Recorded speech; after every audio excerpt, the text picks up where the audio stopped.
तो चलिए आज की कहानी करते हैं शुरू। डैड, ऐसे कैसे मैं शादी कर लूँ? मतलब ना मैं उसे ढंग से जानता हूँ, ना मैं उसे ज़्यादा मिला हूँ। ऐसे कैसे आप फैसला कर सकते हैं? बेटा, तुम देख रहे हो ना उसकी हालत। अगर आज ये शादी नहीं हुई तो सब कुछ बिखर जाएगा। पर डैड, मॉम, आप तो डैड को समझाइए। शिवा, बेटा तुम्हारे डैड सही कह रहे हैं। जब से लड़के वालों ने शादी के लिए मना किया है, भाई साहब की तबीयत बिगड़ गई है। ऊपर से बाहर सारे मेहमान आ चुके हैं। ऐसे में अगर अभी शादी नहीं हुई तो भाई साहब की बहुत बदनामी होगी। पूजा बिटिया की जिंदगी बर्बाद हो जाएगी। शिवा बोला, पर माँ, मैं ही क्यों? यहाँ तो बहुत सारे लड़के हैं, उमंग भी तो है। आप उससे उस लड़की की शादी करवा दीजिए। वो दोनों तो फ्रेंड भी हैं। नहीं करवा सकता, क्योंकि तुम बड़े हो, इसीलिए तुम्हें बोल रहा हूँ। उसे बोलता तो वह मना भी नहीं करता। पर शायद तुम्हें अपनी मनमानी के अलावा कुछ नहीं दिखता है। शिवा बोला, ठीक है डैड, चलिए, पर केवल शादी, इसके अलावा मुझसे और कुछ की उम्मीद मत करिएगा। मुंबई के जाने माने बिजनेसमैन प्रताप सिंह अपनी पत्नी बिंदु सिंह और दोनों बेटे शिवा और उमंग के साथ अपने बचपन के दोस्त उमाकांत के यहाँ आए थे। आज उमाकांत जी की बेटी पूजा की शादी होने वाली थी, पर एंड टाइम पर लड़के वालों ने 10 लाख रुपए कैश की डिमांड कर दी। उन्होंने फोन किया था कि अगर उमाकांत जी पैसे का बंदोबस्त कर लेंगे तभी बारात आएगी, वरना नहीं।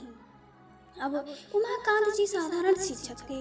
इतनी बड़ी रकम का इंतजाम करना उनके लिए असंभव था। बाहर मेहमान सब आना शुरू हो गया था। यह सोचकर वे बहुत परेशान हो गए। उनके सीने में दर्द होने लगा। प्रताप जी ने तुरंत डॉक्टर को फोन किया। पूजा का भी रो रो कर हालत खराब थी। बिंदु जी उसे किसी तरह संभाल रही थी। बिंदु की अपनी कोई बेटी नहीं थी, तो वह पूजा को अपनी बेटी की तरह प्यार करती थी। उनसे पूजा की हालत देखी नहीं जा रही थी, तो उन्होंने प्रताप जी को साइड में बुलाकर पूजा की शिवा से शादी को बोला। प्रताप जी भी शुरू से ही मन पूजा में अपने को देखते थे, पर शिवा के स्वभाव के कारण कुछ नहीं कह सकते थे। पर इस परिस्थिति के हिसाब उन्होंने शिवा को इस शादी के लिए किसी तरह से तैयार कर ही लिया। प्रताप जी ने उमाकांत जी को अपने इस फैसले से अवगत कराया, तो उन्होंने उनके सामने हाथ जोड़ लिया। कृष्णा सुदामा की दोस्ती की कहानी को आज तुमने फिर से दोहरा दिया। तो प्रताप जी ने उनको गले लगा लिया। बिंदु जी के आंखों में भी आंसू आ गए। भाई साहब, मैं तो शुरू से ही पूजा को अपनी बेटी मानना चाहती थी। आज जब पूजा से पूछा गया तो उसने भी सहमति से सर हिला दिया। फिर से फेरों की रस्में शुरू हो गई। सब कुछ जल्दी जल्दी किया जाने लगा, क्योंकि उमाकांत जी की तबीयत बहुत बिगड़ गई थी। उन्हें जल्दी से अस्पताल ले जाया गया, पर उन्हें बचाया नहीं जा सका। पूजा का रो रो कर हालत खराब होने लगा, तो बिंदु जी और उमंग ने किसी तरह से उसे चुप कराया। घर आकर उमाकांत जी के अंतिम संस्कार प्रक्रिया शुरू की गई। इस सब में उमंग पूरी जिम्मेदारी से पूजा का साथ दिया। शिवा तो जैसे इस सब से कोई मतलब ही नहीं था। सब कुछ अच्छे से संपन्न हो जाने के बाद प्रताप जी अपनी पत्नी, दोनों बेटे और अपनी बहू पूजा को लेकर वापस मुंबई लौट आए। घर पहुंचने पर जब सब घर के भीतर आने लगे तो बिंदु जी ने शिवा और पूजा को दरवाजे पर ही रोककर खुद अंदर चली गई। उन्होंने उमंग को भी अंदर बुला लिया। सर्वेंट्स को पहले ही फोन करके सारी तैयारियां करके रखने को बोल दिया था। जब वे बाहर आई तो उनके हाथ में आरती की थाल और चावल का भरा कलश था। उमंग पीछे से आलता भरा हुआ थाल लेकर आया। शिवा बोला, ये सब क्या है मॉम? मैंने पहले ही इन सब के लिए मना किया था।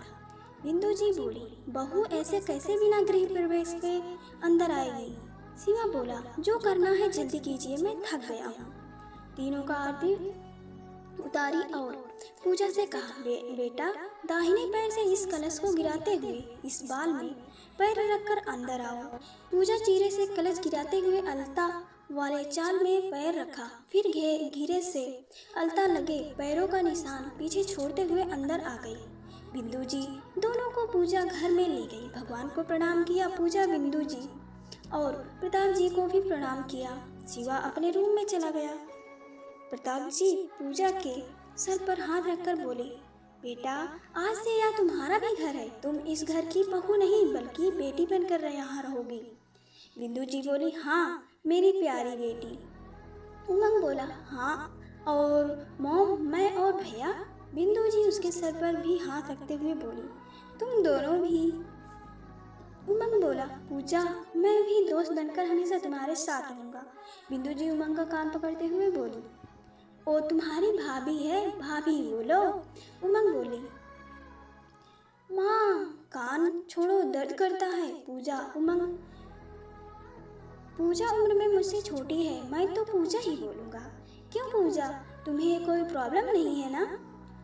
पूजा बोली, माँ बोलने दीजिए ना, पूजा ही हमें भी अच्छा लगेगा। प्रताप बोले, बिंदु जी पूजा को शिवा के कमरे में ले जाइए, फ्रेश होकर थोड़ा आराम कर लेगी। सफ़र में थक गई होगी मेरी बच्ची। उसी समय शिवा भी नीचे आ गया। उसने पूजा को उसके कमरे में ले जाने वाली डैड की बात सुन ली। उसने गुस्से में बिंदु जी की ओर देखकर बोला, मेरे रूम में क्यों? बिंदु जी बोली, बेटा वह तुम्हारी पत्नी है तो तुम्हारे रूम में ही रहेगी। शिवा बोला, मॉम प्लीज़, मैं आप लोगों को पहले भी कह चुका हूँ, मैं इस शादी को नहीं मानता। आप लोग मेरे साथ ज़बरदस्ती नहीं कर सकते। और हाँ, मेरे रूम में तो क्या, ये लड़की मेरी नज़र के सामने भी नहीं आनी चाहिए। प्रताप जी गुस्से से चिल्लाए, आप माने या ना माने, पूजा आपकी पत्नी है। शिवा गुस्सा में घर से बाहर निकल गया। बिंदु जी रोने लगी।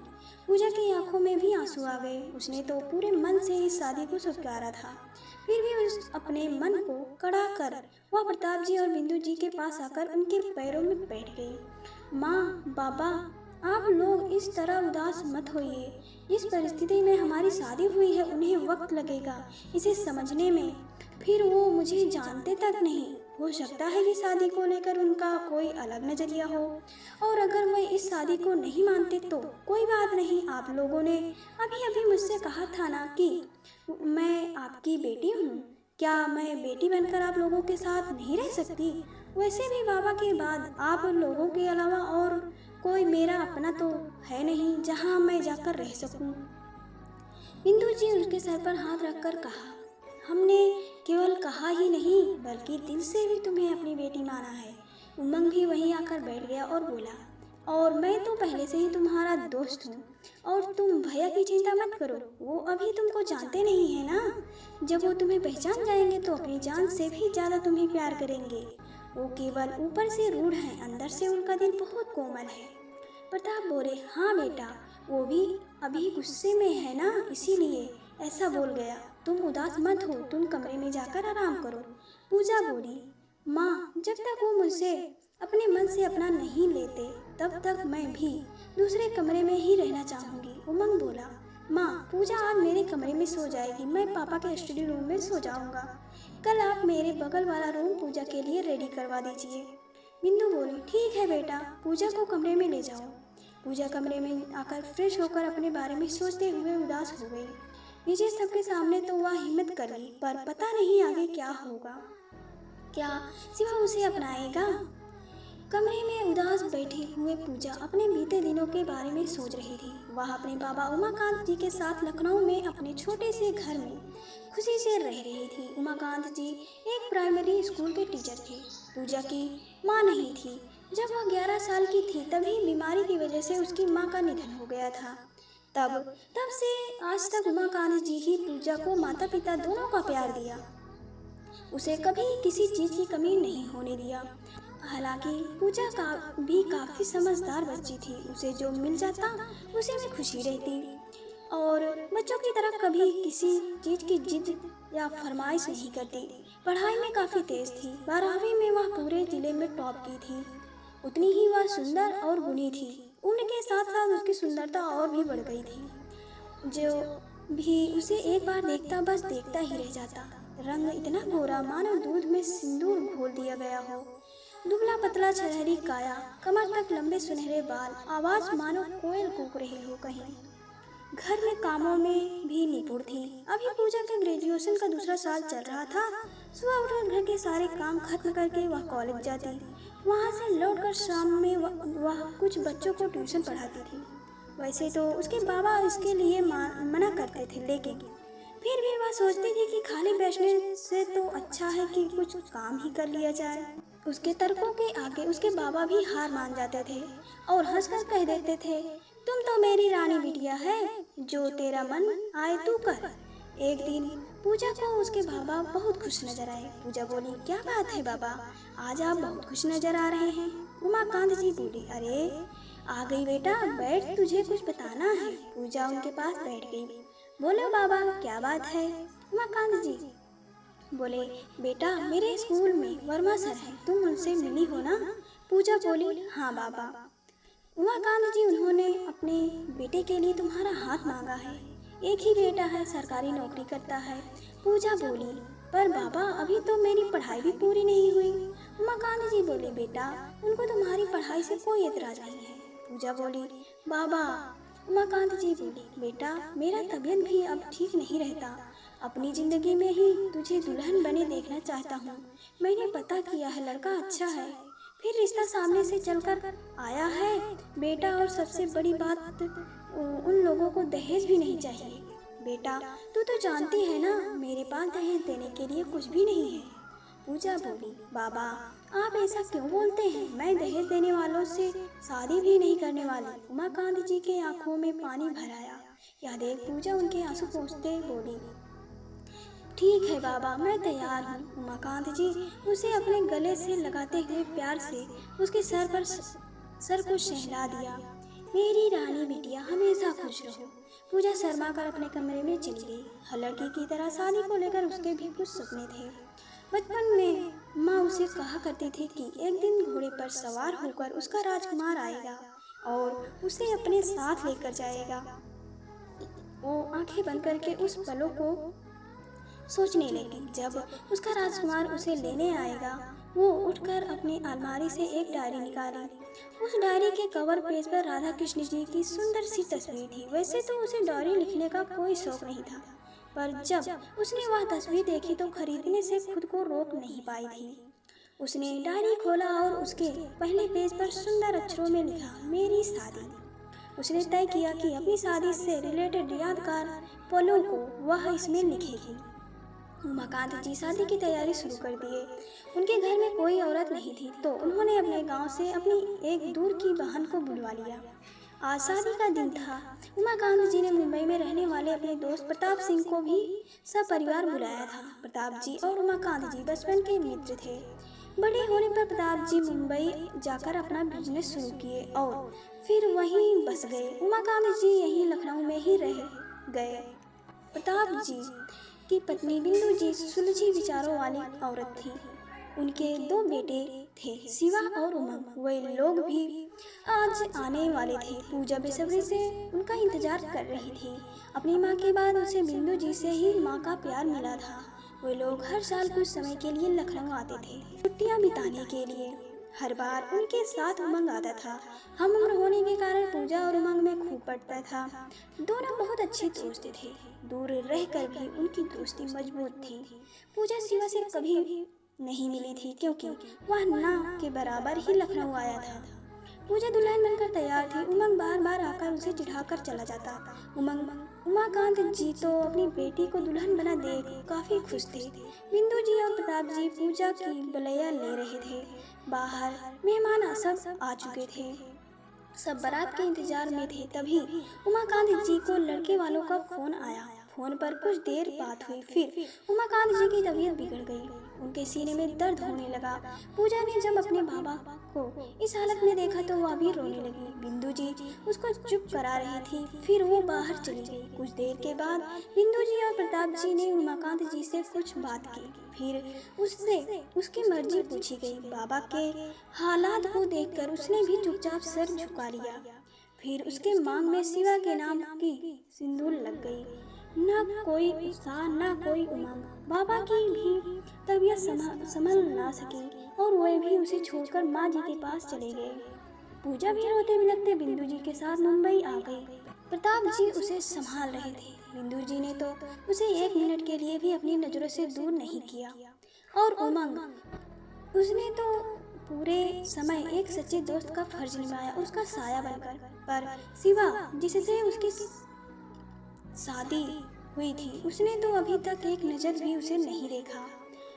वो इस शादी को मानता ही नहीं। मैं उनके सामने ही ना आऊं? क्यों बाबा, क्यों मेरे साथ ऐसा क्यों हो रहा है? मेरी क्या गलती है? मैंने तो कभी किसी का घर नहीं बिगाड़ा, फिर मेरे साथ ऐसा क्यों हुआ? मुझे हल्दी भी लगी, मेरे हाथों में मेहंदी भी लगी, मांग भी भर गई, मेरे गले में मंगलसूत्र भी पहनाया गया, फिर भी मेरी शादी अधूरी रह गई। क्यों बाबा, क्यों? और वह बिलख बिलख कर रोने लगी। दरवाजे पर खड़ी बिंदु जी यह सब सुनकर रोने लगी। वह दौड़कर प्रताप जी के पास गई और उनको सारी बातें बताया और रोने लगी। कहीं हम लोगों ने पूजा की शादी शिवा से करवा कर कोई गलती तो नहीं कर दिया? प्रताप जी बोले, नहीं बिंदु जी, हमने कोई गलती नहीं की। शिवा गलती कर रहा है पूजा का साथ न देकर। हम लोग पूजा को जानते हैं, उससे अच्छी लड़की शिवा को कहीं नहीं मिल सकती। आप अपने आप को संभालिए और पूजा के पास जाइए, उसे अभी आपकी ज़रूरत है, अपनी माँ की। प्रताप जी ने उन्हें समझाया। उमंग बोला, हाँ मॉम, डैड सही बोल रहे हैं और आप चिंता नहीं करिए, भाई पूजा को जरूर अपनाएंगे। पूजा कोई ऐसी वैसी लड़की नहीं है, मेरी बेस्ट फ्रेंड है। अभी तो उसे आपकी ज़रूरत है। भाई से हम लोग कल बात कर लेंगे। सब जानते थे कि उमंग पूजा को कितना मानता था। और मेरे प्यारे दोस्तों, यह कहानी का पहला भाग यहीं तक। अगर पसंद आए तो वीडियो को लाइक करें, शेयर करें और चैनल को सब्सक्राइब करें। और मिलते हैं अगले भाग में, तब तक के लिए बाय बाय। और पूरा सुनने के लिए आप सभी का दिल से धन्यवाद।